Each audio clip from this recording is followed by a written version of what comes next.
founder and director of Case Western Reserve's postdoctoral fellowship in African American Studies. She is the author of 2 books.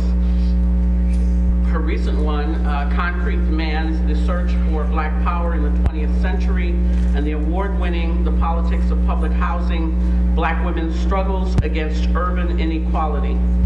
In April 2009, she was awarded CWRU's inaugural Inclusion and Diversity Achievement Award. Williams has worked to broker understanding of issues regarding marginalization, inequalities, and activism. She has delivered community presentations to the Congressional Emerson Hunger Fellows on the history of institutional racism.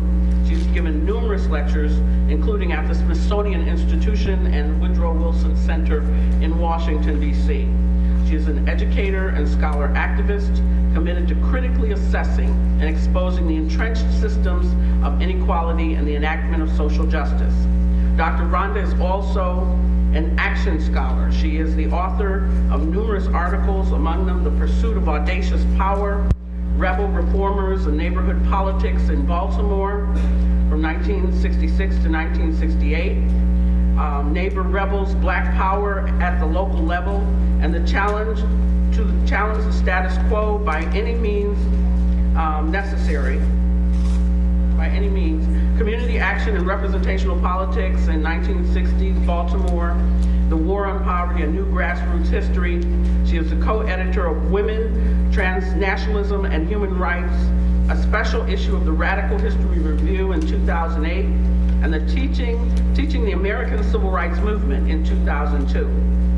She is the co-editor of the Justice, Power, and Politics series with the University of North Carolina Press, and is continuing to work on her manuscript on the dope wars on Drug Street and street-level hustling in the post-1930s United States. It is my distinct pleasure at this time to ask Dr. Rhonda R. Williams to come forward and address you. Dr. Rhonda.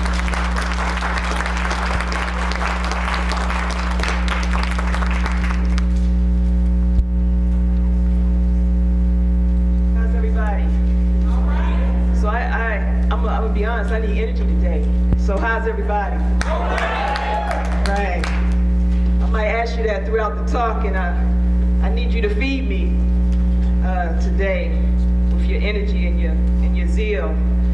Today I'm supposed to be talking about collaborations, deep collaboration, barriers and opportunities, and we know there are barriers and opportunities to deep collaboration. How many of y'all can say amen on that one? All right. How many of y'all tried to collaborate and you found it was rejuvenating and exciting and enthusiastic, and then let's stop on that one. How many of y'all felt that? All right. And how many have you felt that you just, had some gut grinds and some head banging and some bone shaking and all that stuff when you're trying to collaborate?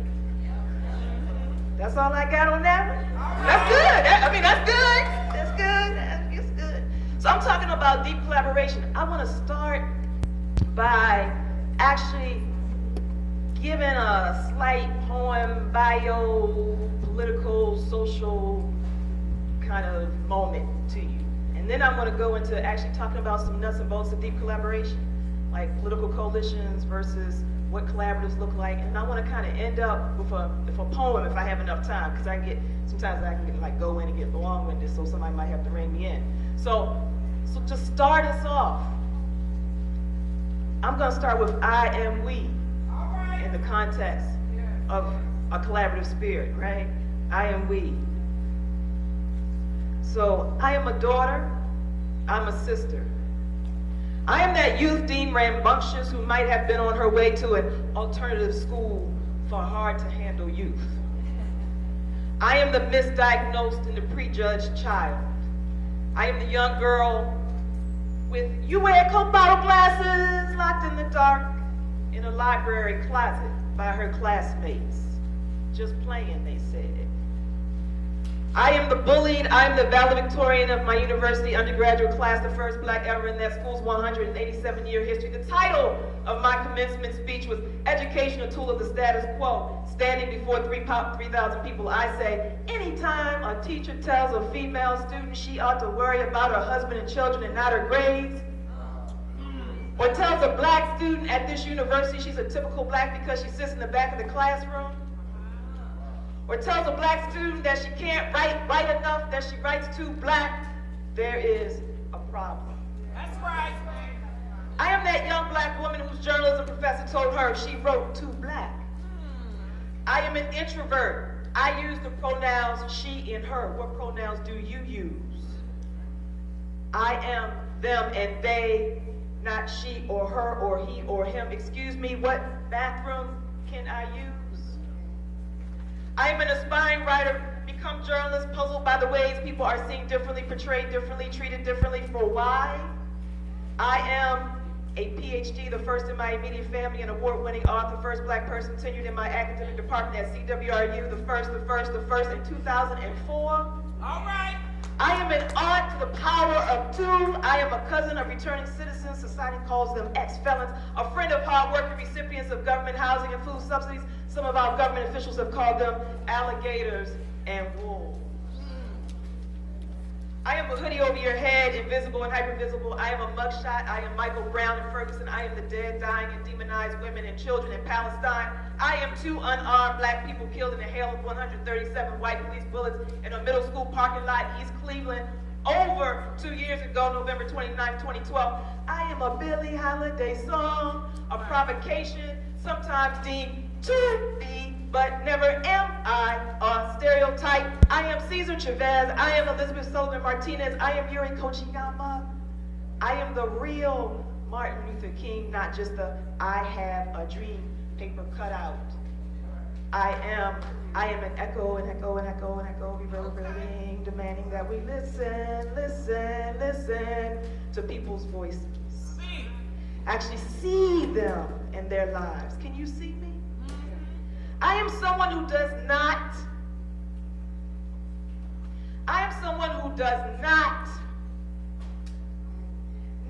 believe that poverty or race or gender or class or sexuality or immigrant status or being differently abled or your place of residence makes you less worthy, less than who?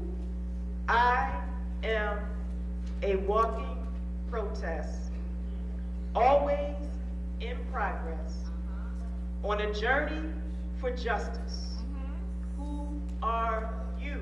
Come on. Who are we? I am in the we. Thank you. All right.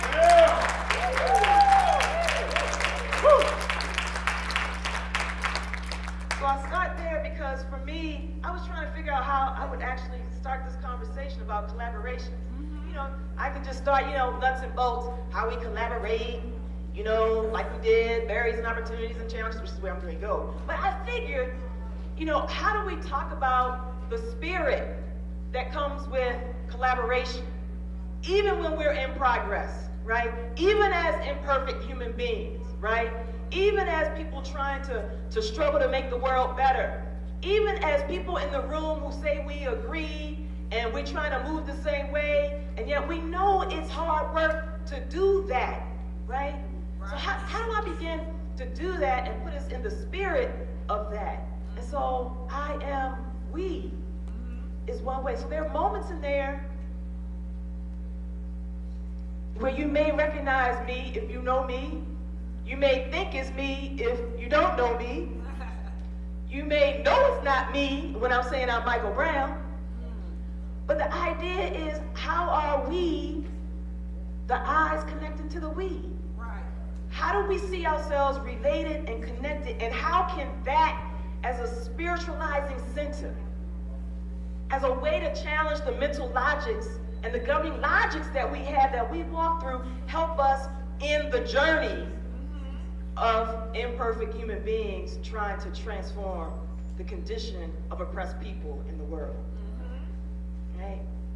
So that's where I wanted to start, with us thinking about collaboration, because the fact of the matter is, see, this is where I'm off, script already, where they say collaboration is like jazz or a journey without a map. I'm already without my map, and hopefully, we create some music together. But I'm gonna try to get back on track, because I'm sure Genevieve and Dom will please do the yank moment.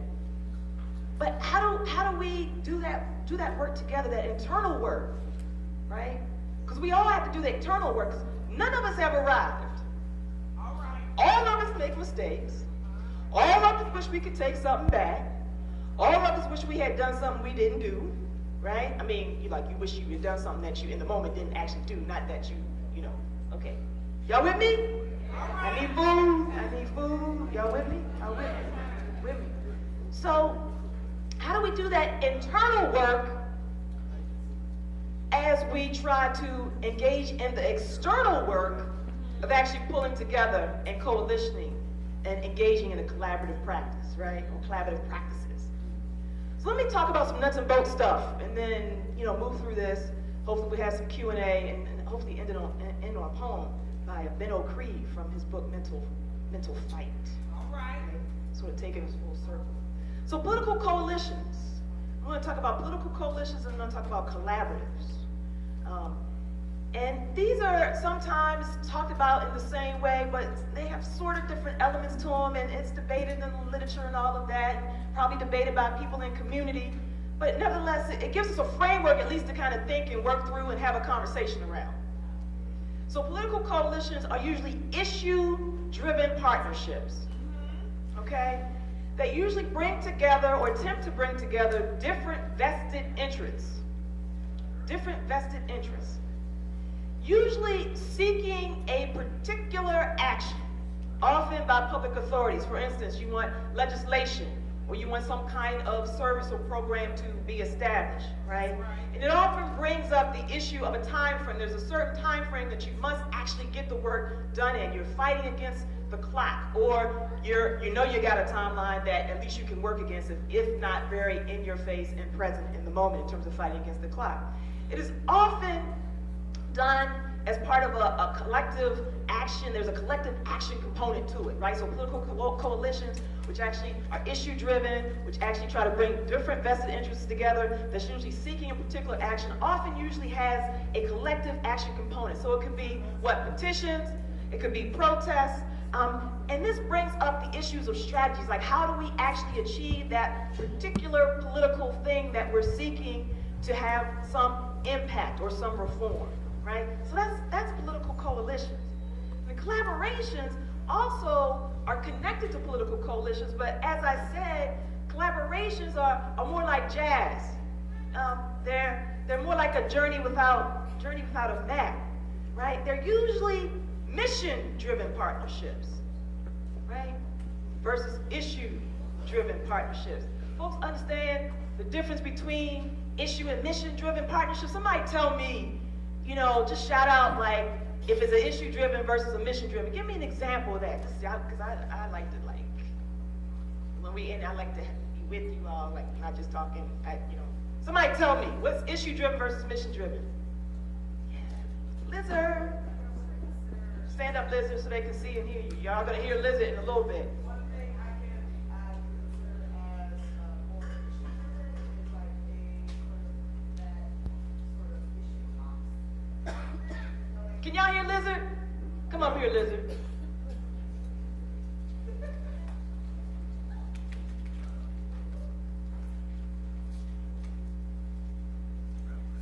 Something I would consider as issue-driven are groups that sort of issue hop, which is like groups that will focus on one thing and then completely stray off of that and hop to another issue.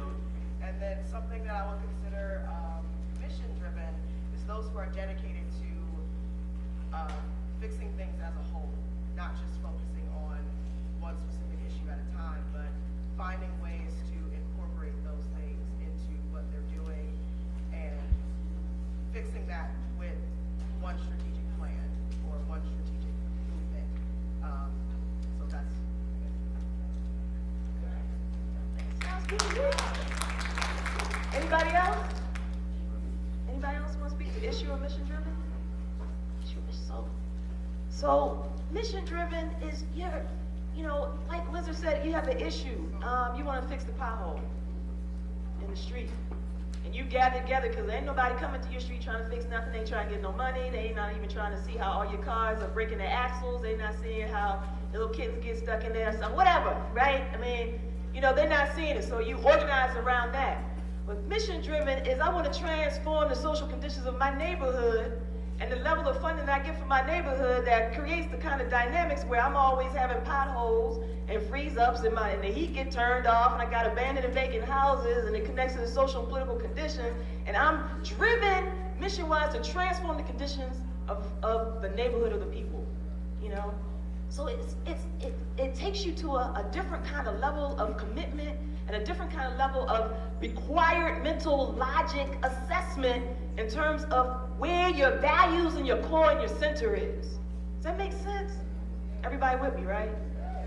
Let me know if I'm going off, I'm going off tangent somewhere, because I don't want to lose nobody, and I need y'all to continue to feed me. I am for real about needing to be fed. Miss Norma, am I real about needing to be fed today? Spirit-wise. Mission-driven partnerships. There's an element of being sustained over time, right? It's often focused, and here's the echo, often focused not simply on a particular action or political decision, but on impacting institutional environments. For instance, getting an ordinance passed versus short-term and long-term strategies to guide implementation and effectiveness, right? So just kind of sort of the example that I gave. And a collaborative often is a mechanism of impact, right? A collaborative, or working in collaboration, bringing multiple voices together that stand for a mission. They may have different strategies. They may have different tactics. Sometimes they may have different values and ideological and philosophical positions. That's where we get into the barriers and the challenges. But it is the coalescing of people together to push forward that mission. So the opportunities of this are, right, the coalescing of interests, right? The coalescing of expertise, right? The coalescing of numbers, like the numbers in the room.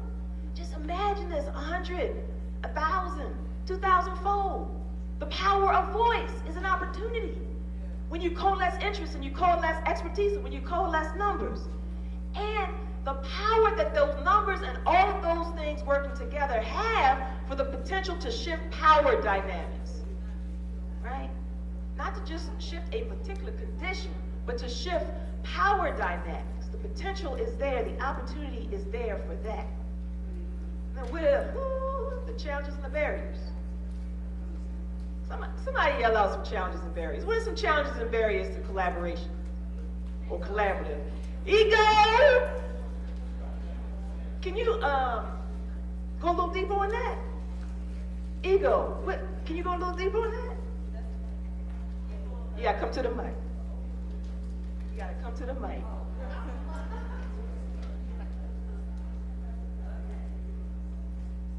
When you come together and coalesce with others, my experience has been that everyone has their small pathways they're looking through based on their own experiences. And they throw that in the room and deny others, and instead of empowering people that are on the same path, they disempower them by taking away their voice because they don't agree. How's that, y'all? How's that, y'all? How's that, y'all? How's that, y'all? Right. Ego. Conflicts over resources. Hear me? Conflicts over resources. Y'all hear me? Conflicts over resources. For instance, turf.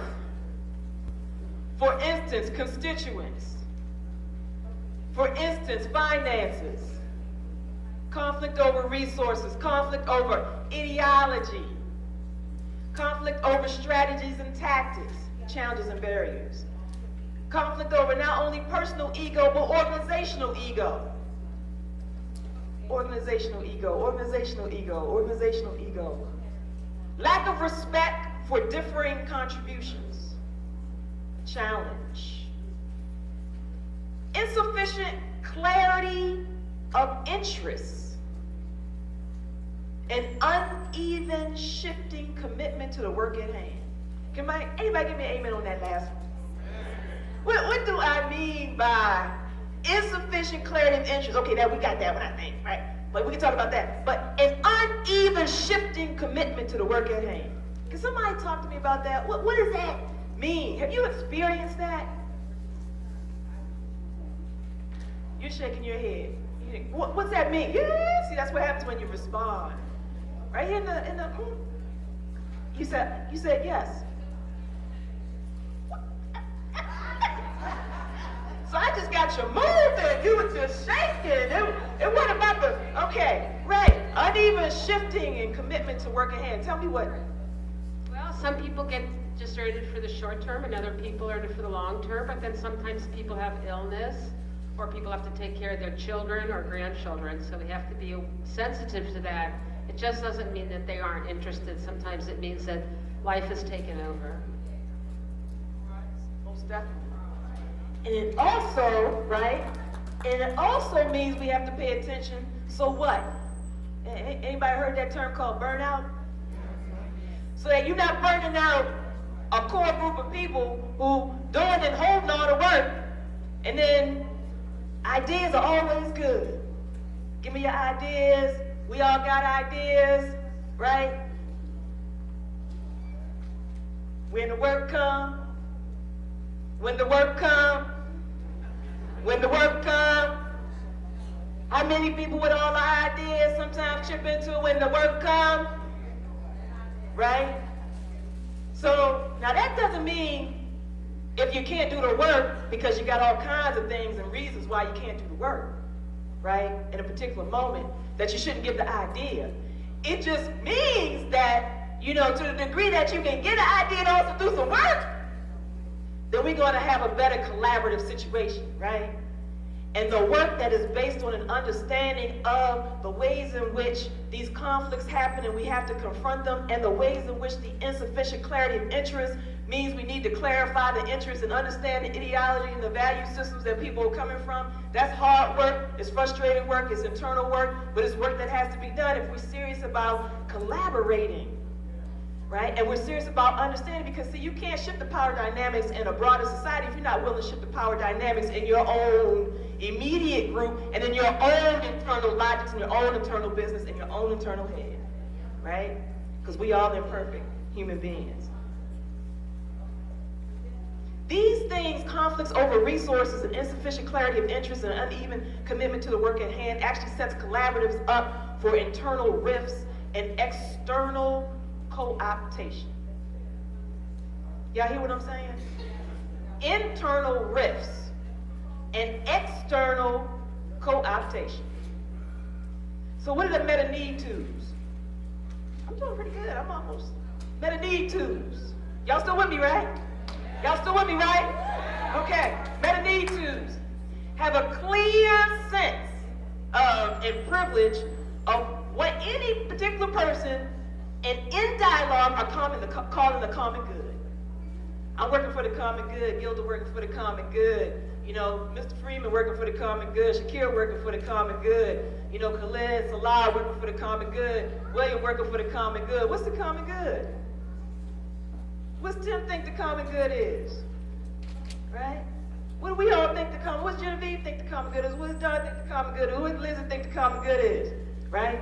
Have a clear sense of and privilege once you figure out how we're talking about it, what the common good is. 2, have a commitment to larger goals. A commitment to larger goals beyond each organization or entity involved. Have a commitment to larger goals beyond each organization or entity involved. That's personal ego, organizational ego needs to go to the parking lot. Right? 3, shared principles.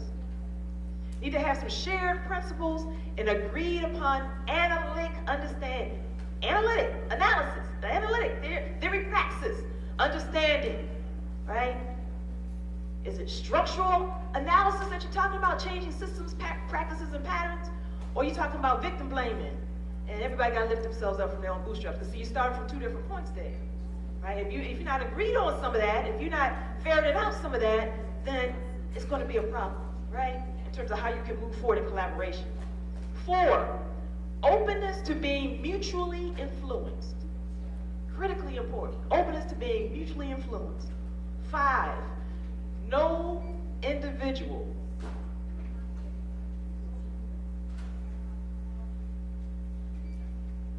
no individual deal cutting. No individual deal cutting and oligarchical behavior. It's about my organization. I want my organization to survive. It's only about my organization. How can we make my organization survive? Let me cut the deal to make my organization survive, to just push forward my own agenda. We all want all of our organizations to survive so we can be a part of the common good, to transform in a collaborative way the systems and structures of society. But to the degree that individuals start going off, right, and doing their own deal cutting in a way that undermines the collective whole, when you're supposed to be in collaboration, then there are going to be some troubles. We got to have self-examination, mutual respect. These seem like really basic stuff, right? But for some reason,